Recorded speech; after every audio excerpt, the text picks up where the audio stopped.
Welcome to the Clear to Send podcast, a podcast about wireless engineering, where we educate you on Wi-Fi technology, talk about design tips, troubleshooting, interviews, and the tools. Here are your hosts, Rowell and François.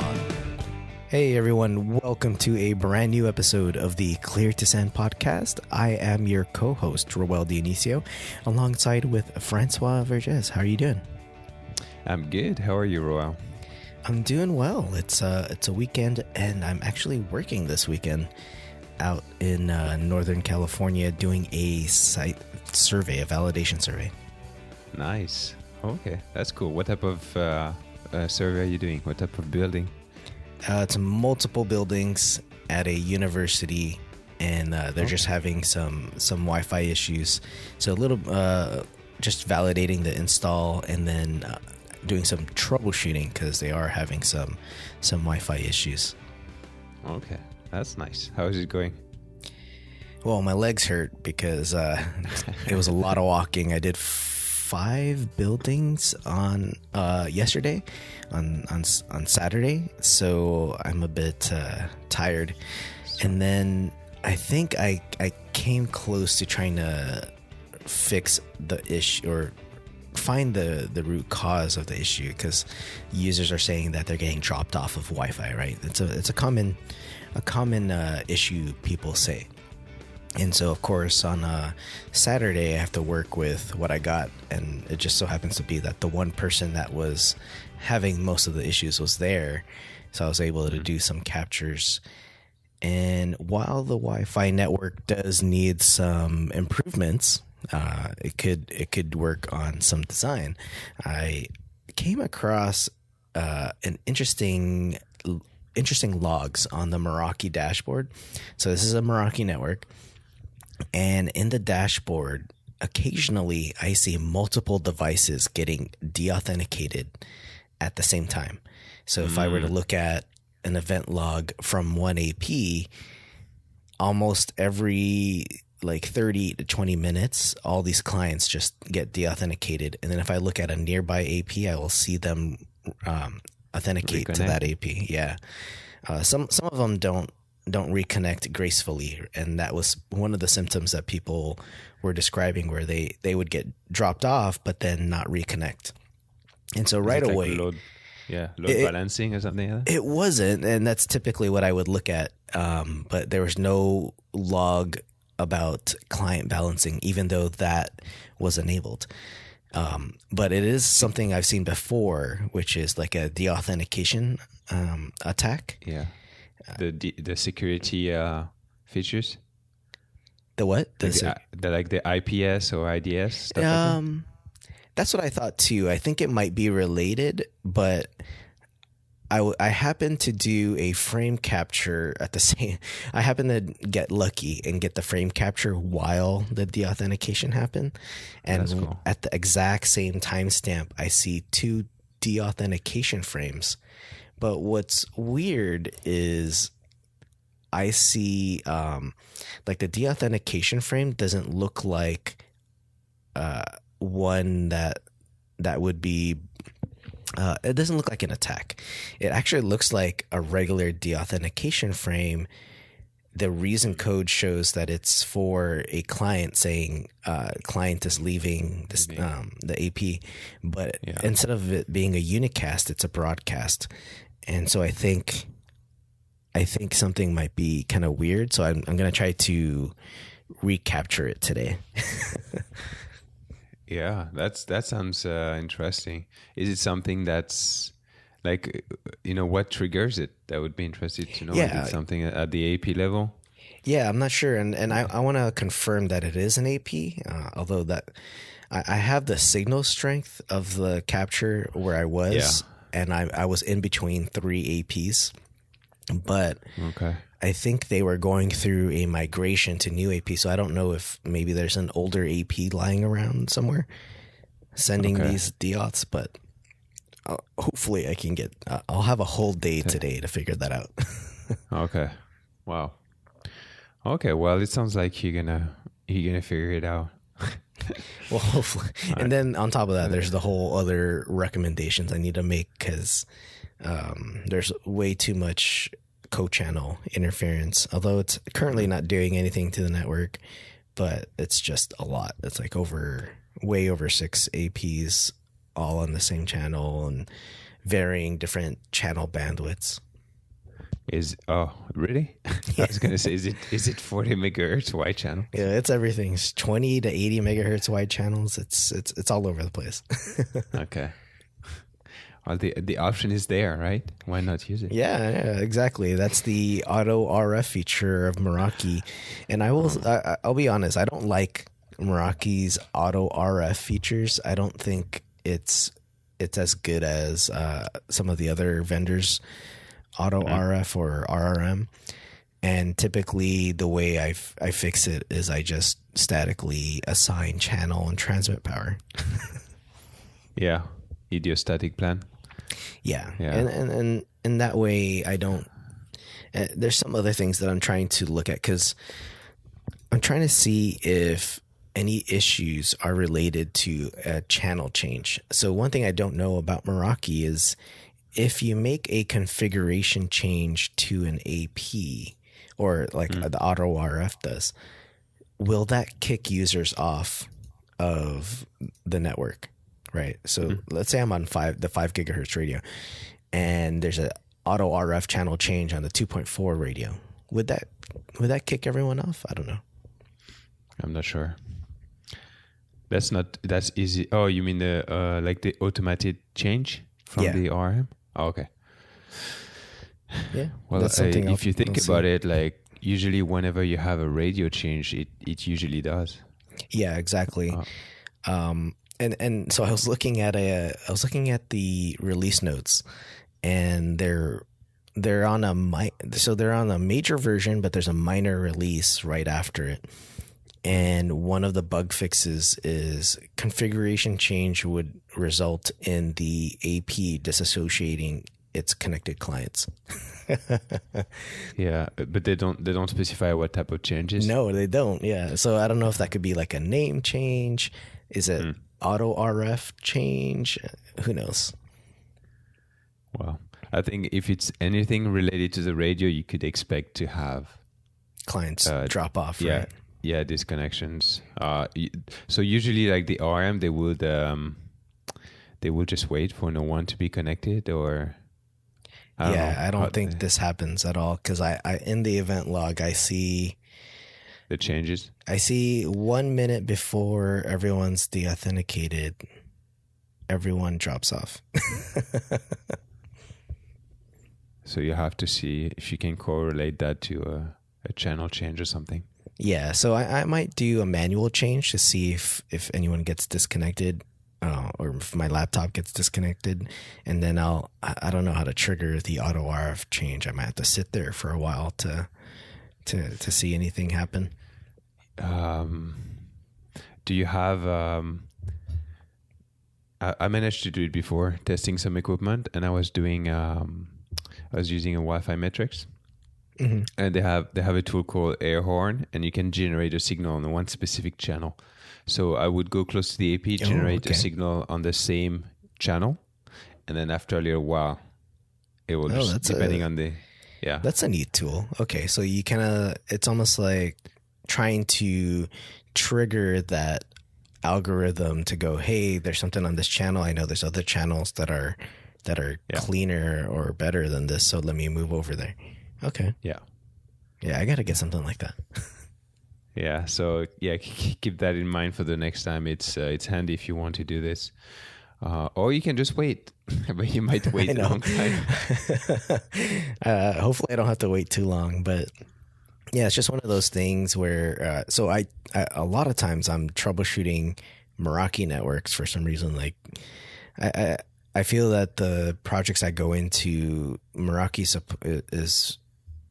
They've created this thought that it should be easy to install, right?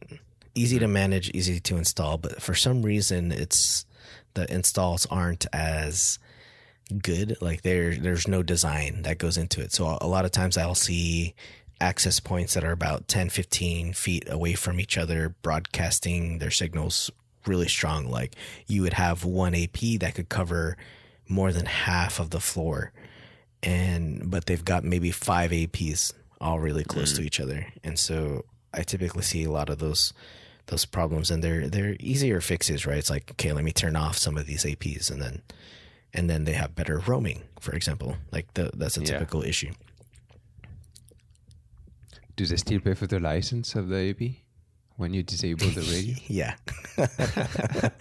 I do tell them, I go, hey, you can take this down and move it somewhere else. And so if I know they're still adding access points somewhere, I say, hey, take this one down and go move it to like your new area. Just don't buy any new APs. Like utilize the ones that I turned off. Yeah. Yeah.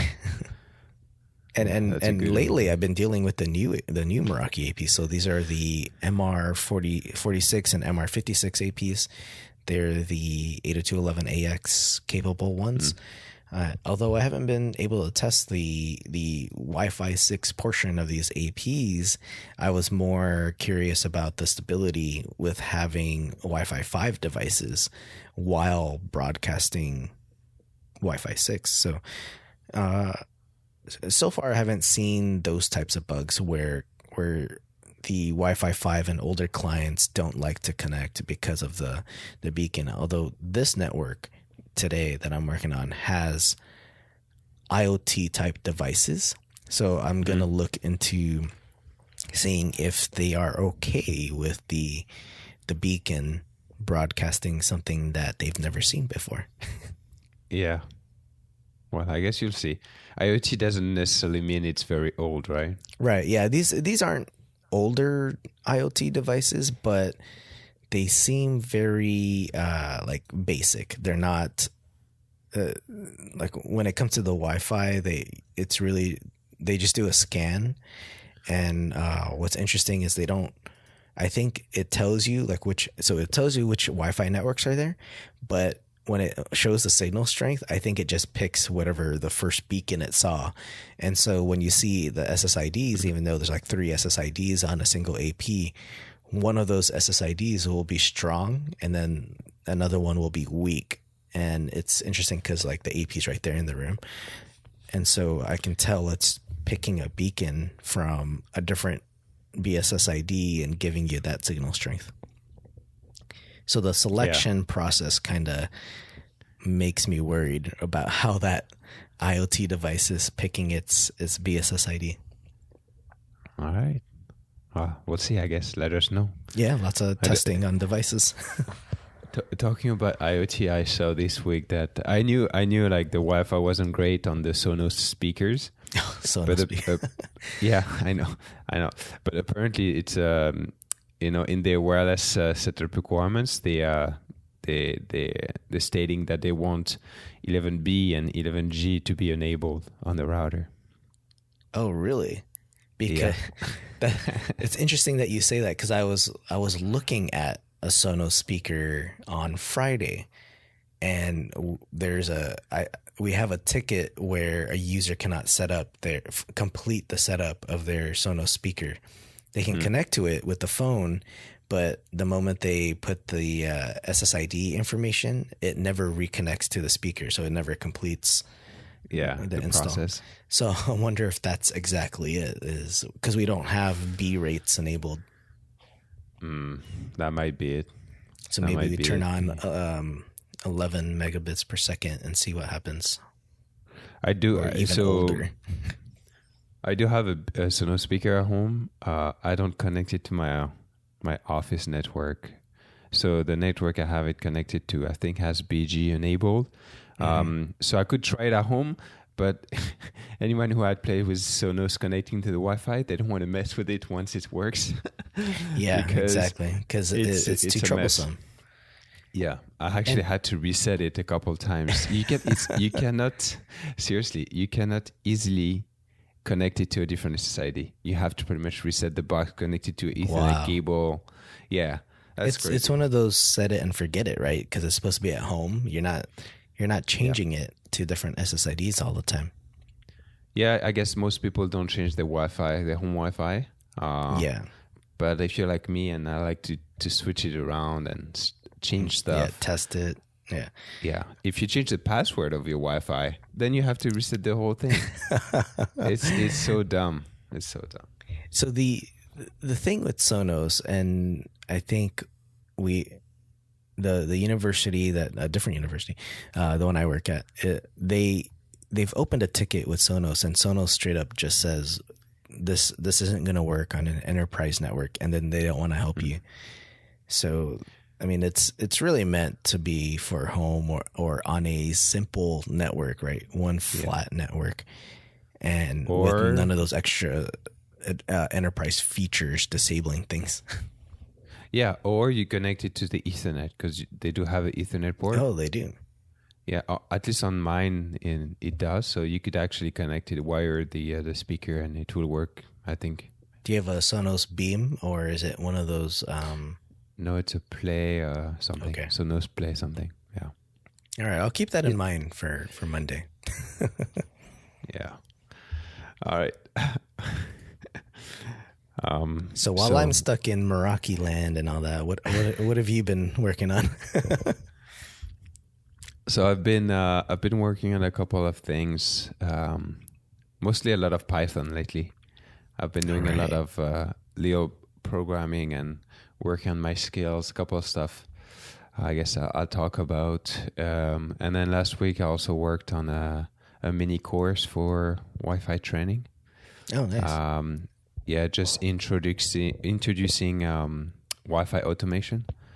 So I just talk about, the different pieces of Wi-Fi automation scripting, and talk about APIs and show a couple of examples on how you could automate some tasks.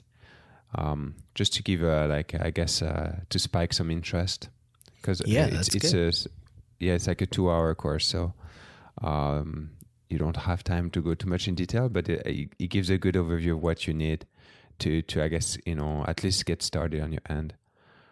So you guys should be seeing that coming soon. And then for the scripting I've been working on 2 different things. The first one is how can I take an Ekahau design document and then retrieve information out of it.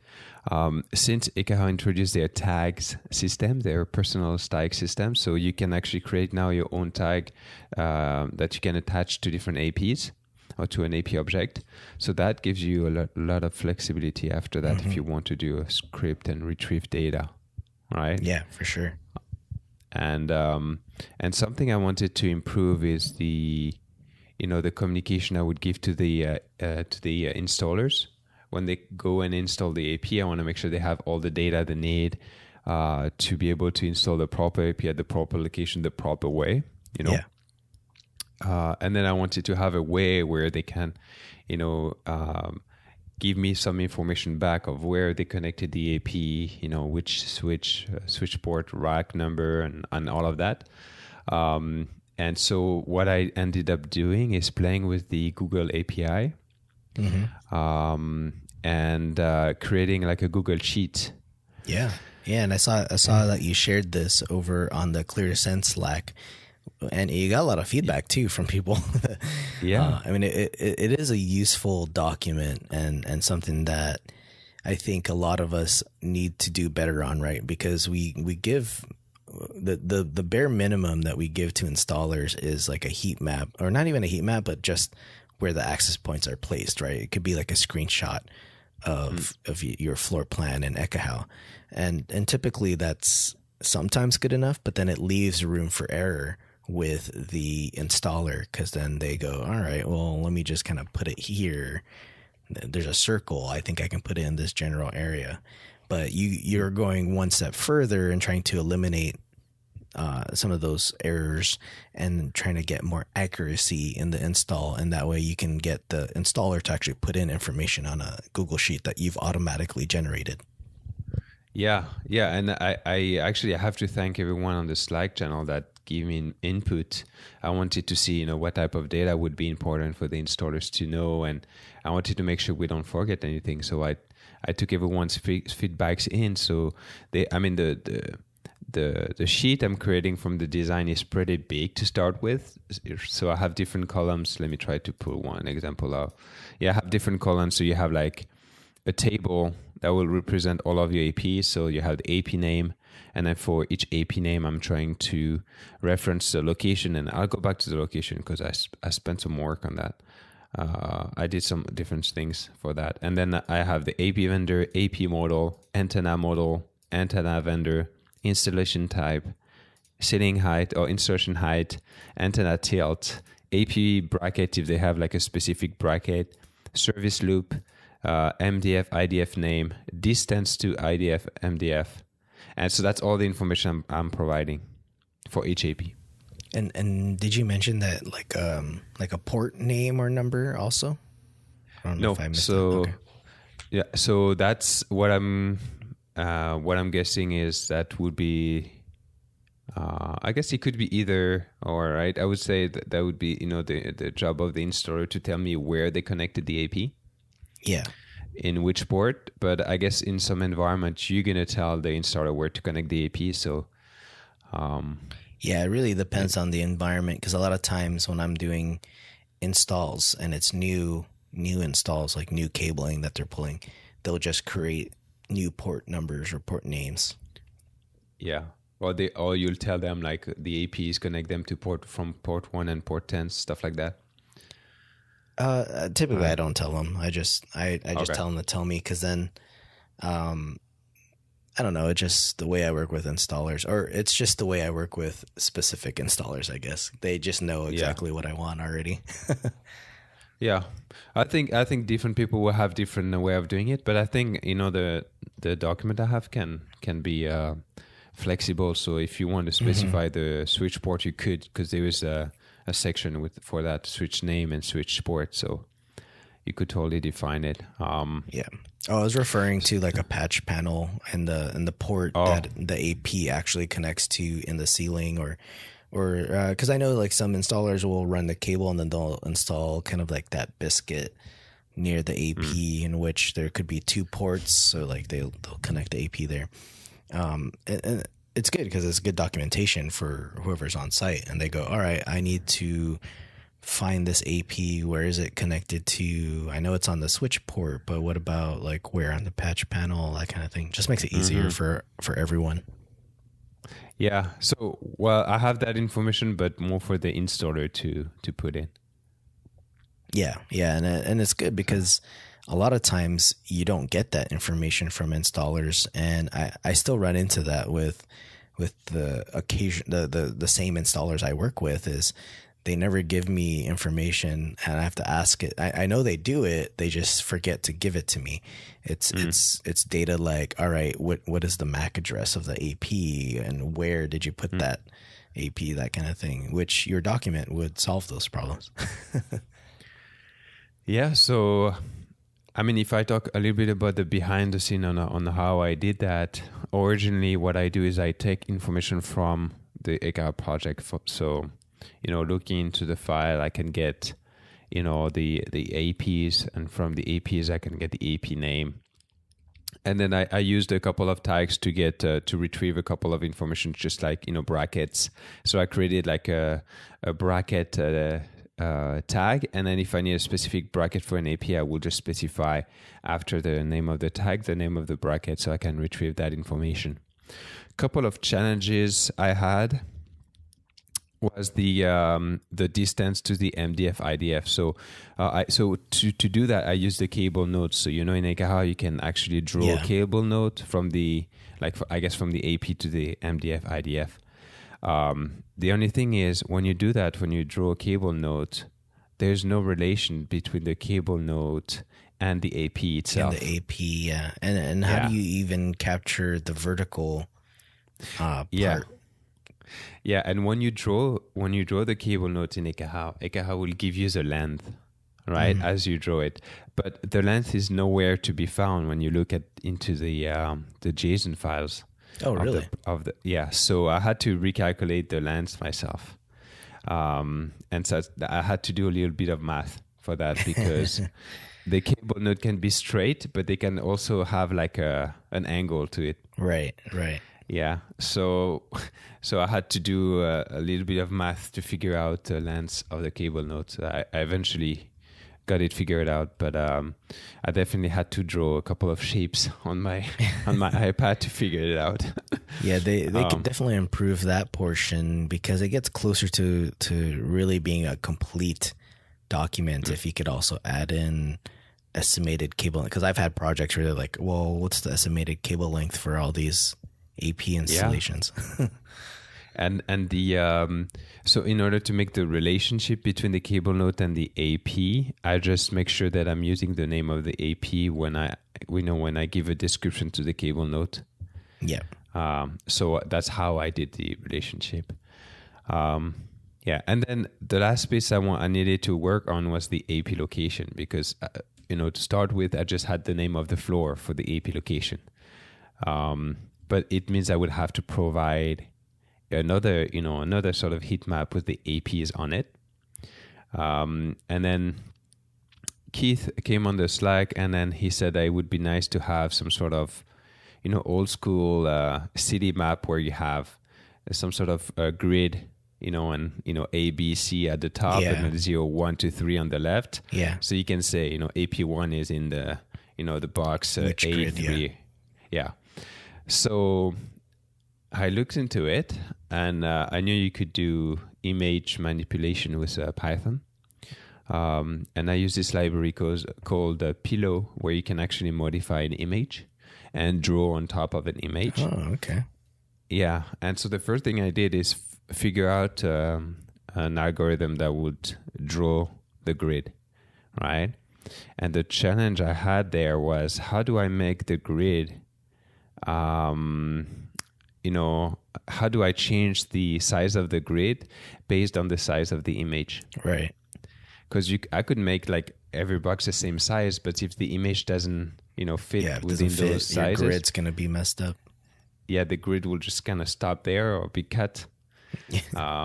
So I worked on a little script, and I actually did that on my iPad. I was because I usually do programming on my laptop, but I was doing it on a weekend, and so I just did it in the couch with my iPad, and it worked. I used this application called Pythonista. Yeah, I have that on my. That's a really good Python app for if anyone wants to learn Python. Like you can just do it anywhere, and then save those scripts, and then be able. If you save them to like your iCloud account, you'll be able to pull the same scripts on any iOS device. And you can link it to your GitHub as well with an application called Working Copies, I think. Anyway, so I worked on that, and I was able to draw a grid that would just adapt to the size of the image. Nice. Yeah, and then on top of that, I wrote the A, B, C, G at the top, and the 0, 1, 2, 3 on the left. Mm-hmm. So I had my grid, and then now what I needed to do is apply it to my floor plan. Yeah. So that's when I went back to my laptop and to finish the job, and I was able to apply it to the background image of the floor plans. And then after that, the last step was to find the coordinates of the AP. So for each AP, I would do a loop on each AP. And for each AP, I would go and find the coordinate and then draw a red circle wherever that AP is on the new map with the grid. Oh, so how were you able to, in your script, be able to help it identify that so it puts the circle in the right place?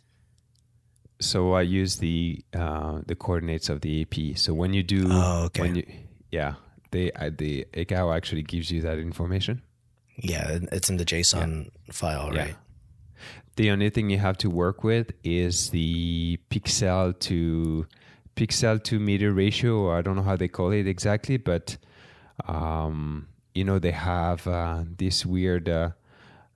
It's something that's related to the scale. So when you scale your floor plan, it will apply this meter to pixel ratio. So it would tell you 2 pixel on the picture is equal to 5 meters or 50 centimeters. And where does it tell you that? It just helps you to find out exactly where to place the based on the coordinates. You have to do a little conversions to know exactly where to draw Okay. The other circle. Yeah. And that's on the part image. of a library? No, that's just the way Ekahau works with the scaling. Oh, okay. Yeah. But you can retrieve the information and apply it to your stuff. That's what I did. You just get the information, you multiply the coordinates by that number. It's like a ratio, and then you can find exactly the location on the floor plan. Yeah. So that was nice. And then my issue was, okay, now that's nice. I have those images, but how do I link that back to my spreadsheet? Yeah. So the installers can see it. So that's when I started to look at the Google Drive API. I was like, maybe what I can do is just upload it on Google Drive and then retrieve the link, like the sharing link, right? And then add this link to my spreadsheet. Oh, yeah, that's a good idea. Yeah, so that's pretty much what I did. And I struggled a little bit to find the link that would work because like you have this...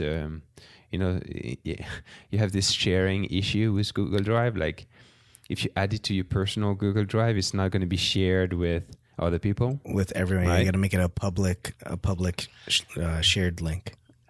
Exactly. And that was a little challenge. So for the Google Sheet API, their thing is actually very neat because in my script, I can directly put the email of people I want to share it with.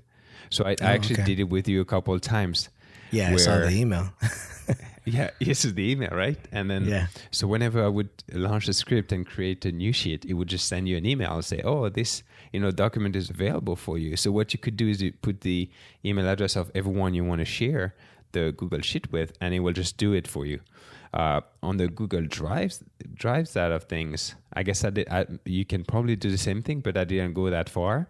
So I just uploaded it on my Google Drive, and I needed a way to share it with everyone else. Okay. So I still need to figure that out. But anyway, I found a link that I was able to add to my spreadsheet. And now when you click on the link in the spreadsheet, you'll see exactly. So I have, one image, one link per AP. And so for each AP, you'll be able to see, the grid and where the AP is. Yeah, that's very cool. Map. Yeah, and I think you're automating a lot of the extra work that you typically would do manually, right?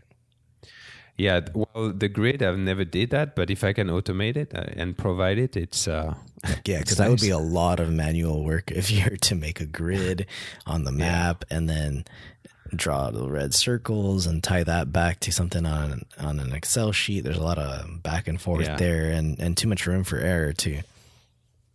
Yeah, no, I guess we'll try to share an image in the show notes so people can see what it looks like.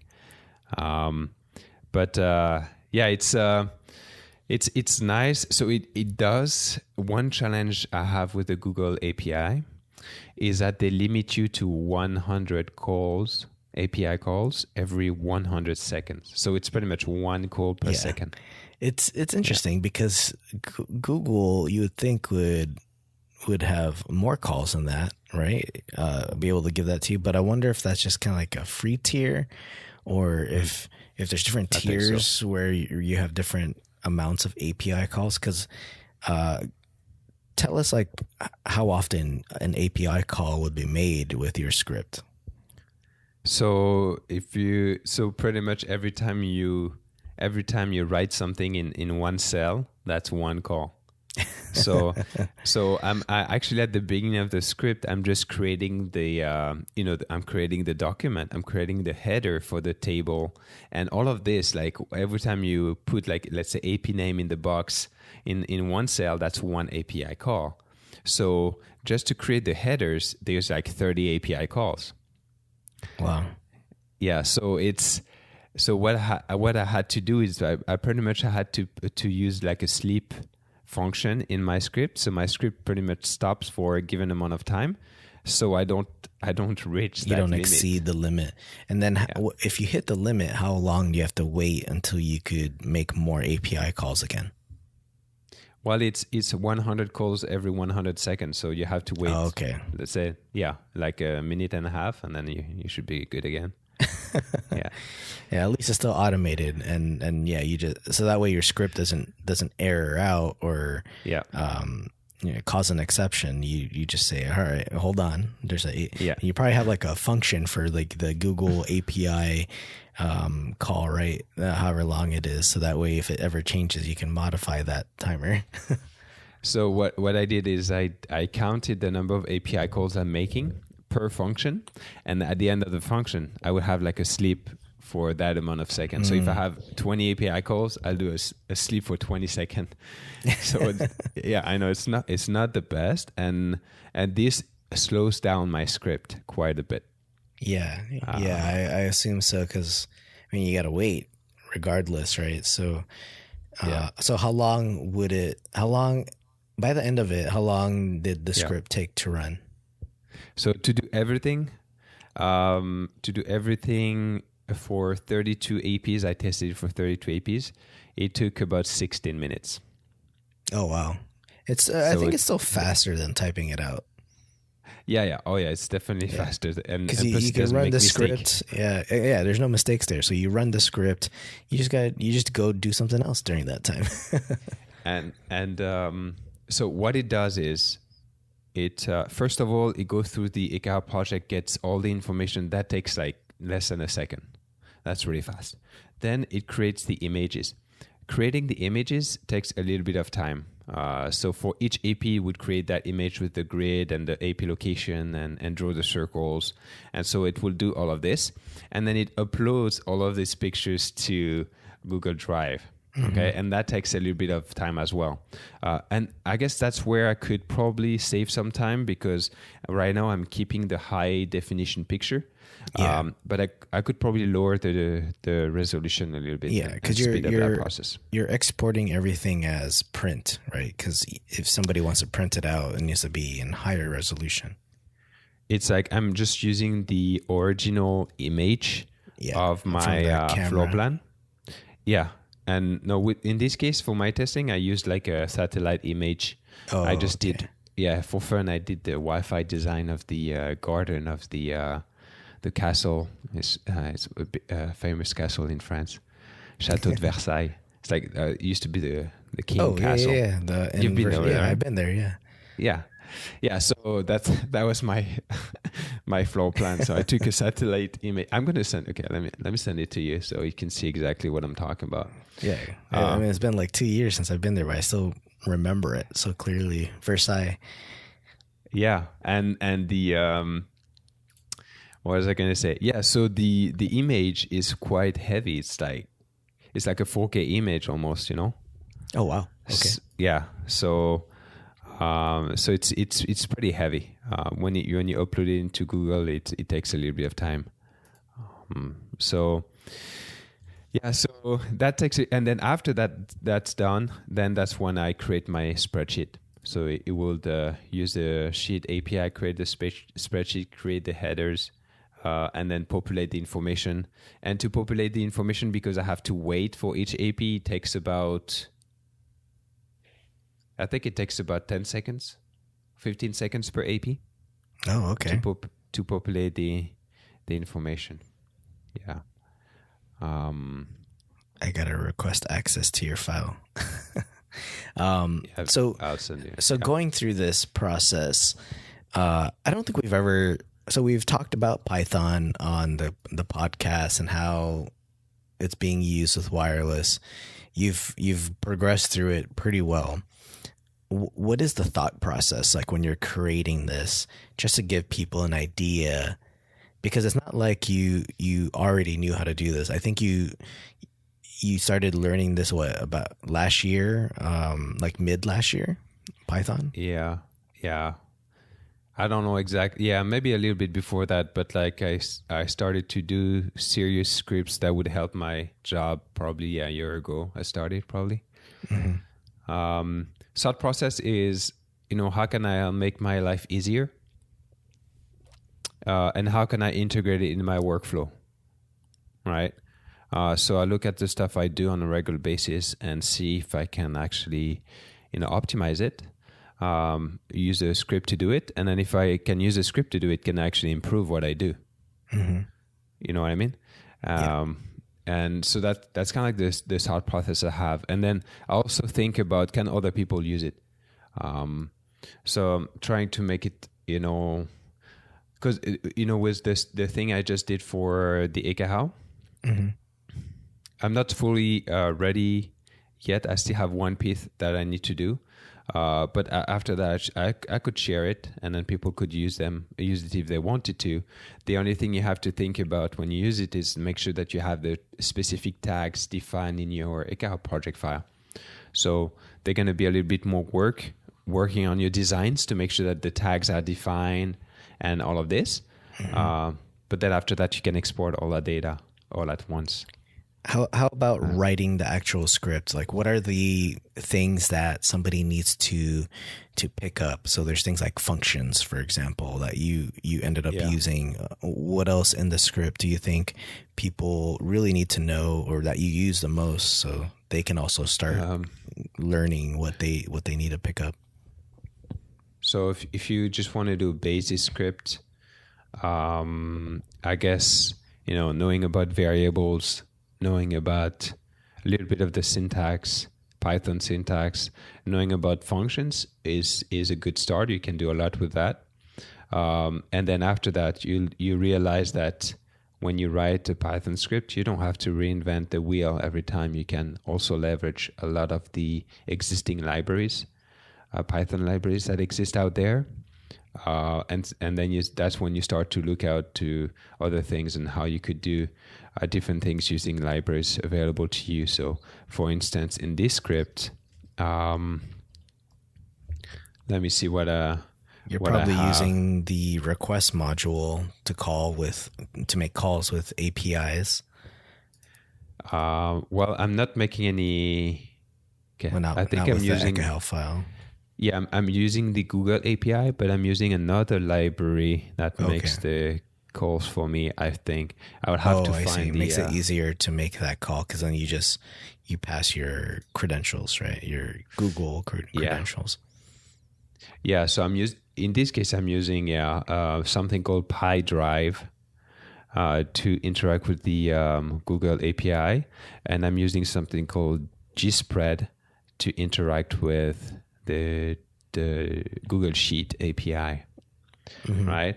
And then I'm using a couple of OS pathlib, zip file libraries to play with the Ekahau project file to create my images and all of that.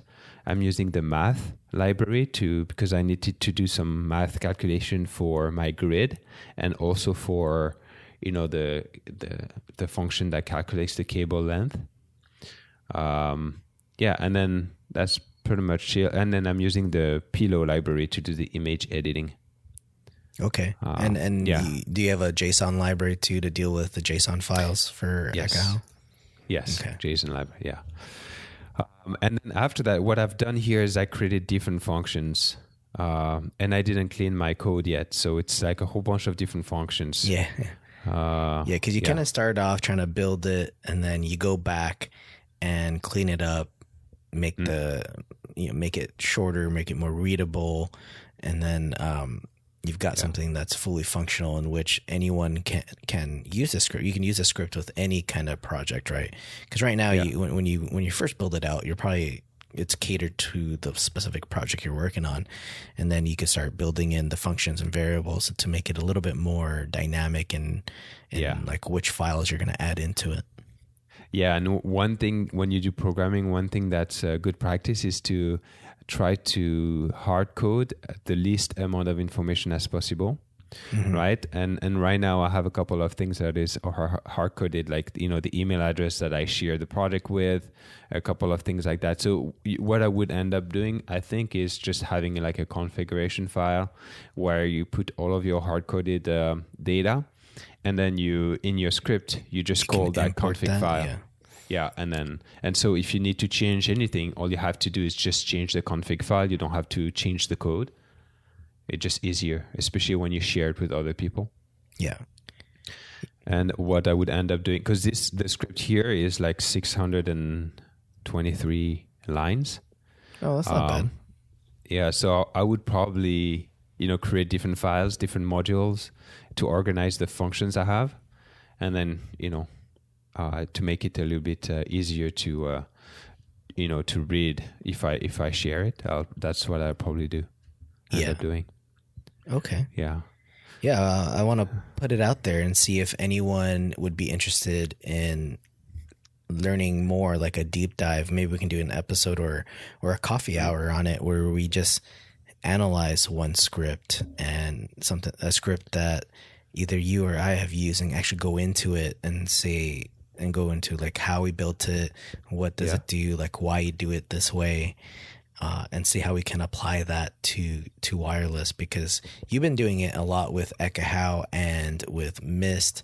Now that Meraki's got their new version of API, I think I'm going to start working with that, because I work more with Meraki networks, and I think we can put like a library together. And I don't know, are you starting to create like your own Ekahau library now? Like I know you've got some for your Mist projects, but what about one for Ekahau? Like something that people could use. Yeah, I'm not doing it. The thing with Ekahau is that like if they push a new release and they change a little bit the way they do things, it might break. Yeah, it breaks it. Yeah, because I know I was using your Ekahau library to pull images right from the file, and it broke with a release. Yeah, and I had to fix it, right? Yeah.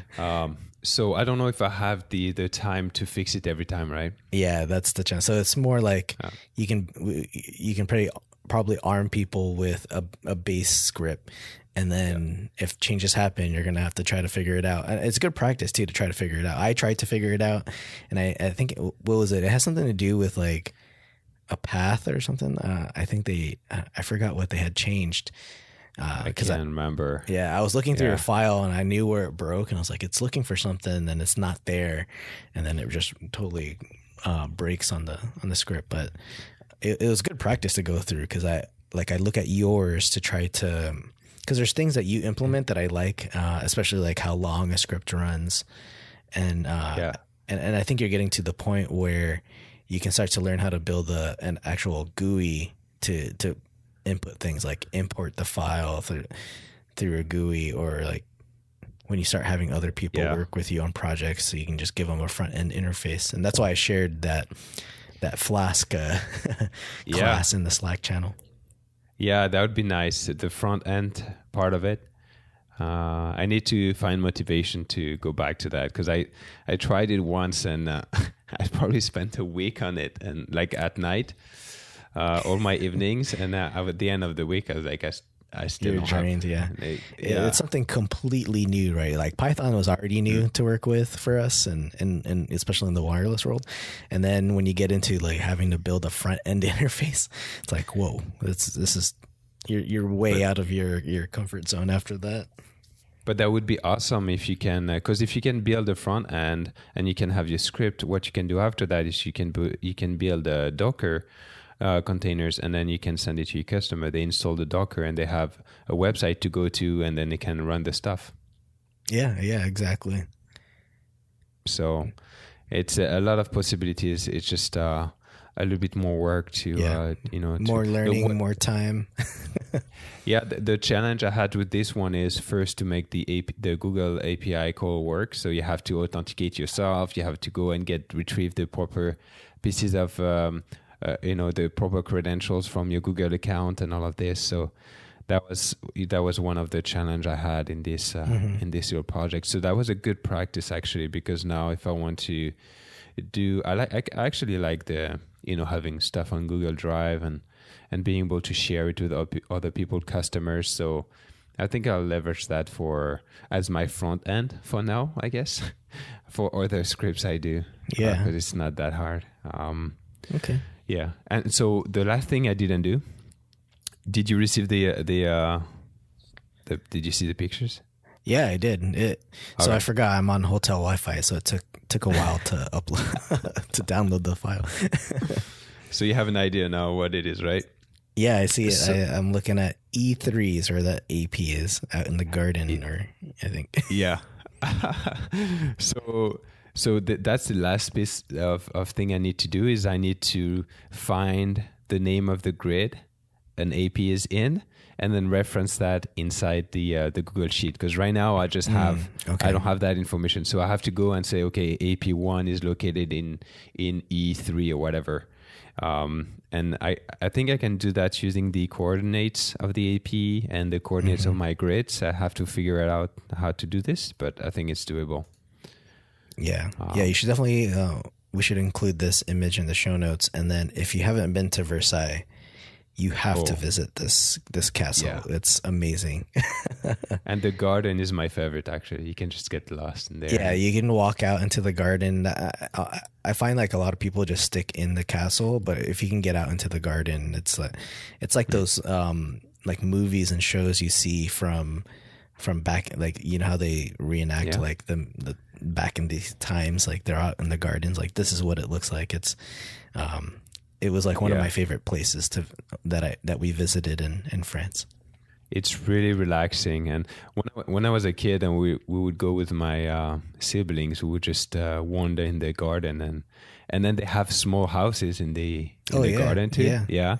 And so it looks like small castles. So we would just picture we were living there. And like, which room do you take? You're saying small houses, but these things are pretty big. Yeah. And they were like used for the servants back in the days. So it's pretty amazing. Like, this place is, I would say, like, if you go to Paris, I would say that's one thing with the Eiffel Tower that you have to visit. You cannot miss Versailles. And there's so much history there that you're walking the same halls as like kings that have walked through there. And then like the just seeing how these buildings are kept, like the upkeep on these buildings, like they look like nothing has changed. Like it's just been standing there for so long. Yeah. Even the front entrance is like amazing. Like the gates with the like gold gate and all that, and the line though is ridiculous. So if you ever go, you got to go early in the morning. Yes, but it's worth it. Yeah, it's a whole day event. It's 100% worth it. So look at that. Without even knowing it, we're advertising my country. We're advertising to go to France. I'm waiting until everything calms down with COVID, and then I'm booking my trip to Paris. I'm going back. The moment they let us in, though, like, it's good. They're probably not allowing U.S. people for good reason. I'm walking around. Last night I was walking around out here, and no one is wearing a mask. Like, it's as if there's like nothing going on over here. I was like the only one wearing it. Like, what? I should have gotten out anyways, but I wanted to see like a bridge and all that. All right, what else are you working on this week, François? Are you working on more scripting? Well, one other thing that I worked on that was pretty exciting to me is I created my first Python library. So, right. Yeah, you know how when you install library, you do like pip install and then the name of the library? Yeah. So I was able to actually create my own and do a pip install of my own. Yeah, that was pretty cool. Yeah, what is it called? So it's for Mist. So I called it Semfio Mist. And there's actually a website. It's called pyp.org. So pypi.org. And it's all the Python libraries that exist, and you can do a search on the names. So if you search Semfio-Mist, you'll be able to see my library. So is a library called Semfio-Mist, or is it one word? It's in one word. Like, it's okay. So I originally wanted to call it PyMist. Yeah. But it's taken. Oh, so it was taken. So it's probably taken by the Mist guys. Not even. It's like a random person that hasn't updated in like 3 years. So okay. I was like, okay. But if you do Semfio -Mist in one word, then you'll be able to see it. And then so what I've done is I've been working on a few functions to help me do the interaction with the Mist APIs, and so I pretty much took some time to package it and then create that library and I went through the process of what do you need to create that library. So I just went on YouTube and watched people. I also used the website to help me figure out how to do that, and it worked well. All right, I see your library here. So it's Synfio-Mist. I'll install it and give it a shot. Yeah, but I mean, if you have to ask me how to use it, because I didn't document how to use it. So I already have it installed, all done. Yeah, so one of the cool things I have in my library is I handle all the API calls all at once. So I'm using something called, maybe we should keep that for another show because we're already up to the hour. I'm using something called the object-oriented programming. Yes. Yeah. So what that means is you creating objects and under, you're creating what they call a class, and then under a class you can have functions and you can have variables. So that allows me to have like big classes and in Mist I use it like one for the API, one for the APs, one for the size, one for the organization, and each class will have a different set of functions underneath. So under the site I have like an option that does like create a site or delete a site or update a site or whatever, and under the API class that's where I coded all the get, put, post kind of functions underneath it, and also created like a token management system where whenever you run the code, it will just create a token just for that script, and then it will delete that token at the end of the script. Yeah, I think that's very useful. So you're not reusing, especially for these. I can see why you'd want to do that. Yeah, and then I have like some sort of master token that I keep into my variable in my OS. Mm-hmm. So you can, I did like an export and then I saved that master token on my system. So now whenever I run my script, it will just create a temporary token just for that script and then remove it. And then also what I'm doing for the API is I'm doing a session. So I'm opening a session. So all the APIs calls I made under the same connection. Mm-hmm. And so it speeds up the process quite a bit. And then the script is done, you just close the session. Nice. Yeah. That's more efficient. So that's more efficient. So that's all of these things, I have them in the library. So when I need to do a little project, I can just use that. I have like an API. You don't have to rebuild it. I don't have to rebuild it. Yes. So that's what I've been working on. Now what I need to do is I need to document it so people can actually know what it does. And I have the to real see hard part. The real hard part. And you talked about the Meraki coming out with their dashboard API stuff, where it's kind of like the same thing. It's a library to ease the interaction with the Meraki API. Mm-hmm. And I'm guessing Mist will come up with something similar as well in the near future. So when they do, my library will pretty much be obsolete, I think. Well, I mean, you can have your own library. I've seen other people have their own Meraki libraries, and this version is just a newer version of their API. And so I wanted to dive into it and see if there were improvements on the wireless side, because there were things I couldn't get on their version 0 API, like details, like AP radio details, or like some stuff that I was really looking for, but I couldn't get it on using the API. So I wanted to see if that's available. But I guess we can talk about that with like our coffee hour. And if anyone has any more interest in this, like, do you guys think we should talk more about how we could utilize scripting with wireless? And we're not going to limit it to just Mist. I know Mist has got like the best library so far, the best API flexibility, but we'll try to tie it into other technologies like Meraki and some of the controllers that we work on. But it's kind of a work in progress, because François has been working on this pretty heavily. I've had to put a pause on it because of my other projects that are preventing me from even like, I don't have time to dive into everything, but hopefully I'll get back into it soon. And then we could talk more about this, maybe specific use cases, and analyze something, how we use the script to solve a problem. Yeah. And I've used the netconf to interact with Cisco controllers as well. And I'm liking APIs way more now. even Yeah, more than it's before. it's a lot easier than It's a lot especially easier. when you rebuild when you build something and you can reuse it for other things. Like you don't have to go and issue all these different commands, and you can just use a script to do that for you and then format it nicely in the way you want it. Yeah.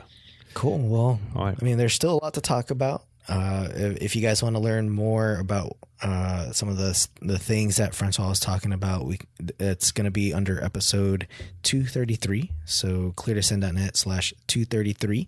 And some things to look at also is we had on our previous episode, we talk about 5G with Andrew Vanage from Solana. Yeah. I have to remember, it's like Solana. Yeah, exactly. Yeah. And I mean, and I'm also still working on the CWNA training. So if you go to cwnatraining.com, we're generating an interest list and trying to figure out like what you'd like to see in another course. And we're going to try to make it more interactive with other students and also with us. So we've got a lot going on, and we're still trying to create more new episodes, and we'll dive back into more of the technical stuff. I think the last couple episodes we've had transitioning to Industry 4.0. We've had open roaming and introduction to BPA 3. So we still like to know what episodes you want to hear from us. We could dive into some certification topics as well, but we try to vary it across different episodes, so that way it's not always like a hardcore technical topic and then your brain hurts after that. We try to interview people, get some perspectives from others, and see how people are solving problems using Wi-Fi technology. So that's our episode. Thank you, François, for sharing so much of the scripting that you're creating. I find it very interesting from where you've been, like how you started and where you are now. Like it's such a drastic change in a short amount of time, like less than a year. And so well, I have to say that I did it at university, so I'm not starting from scratch really. I knew a lot of the concept and the best practices and all of that, so that's helping me. But you applied it to Wi-Fi. Yeah, I never thought I would apply those skills to anything.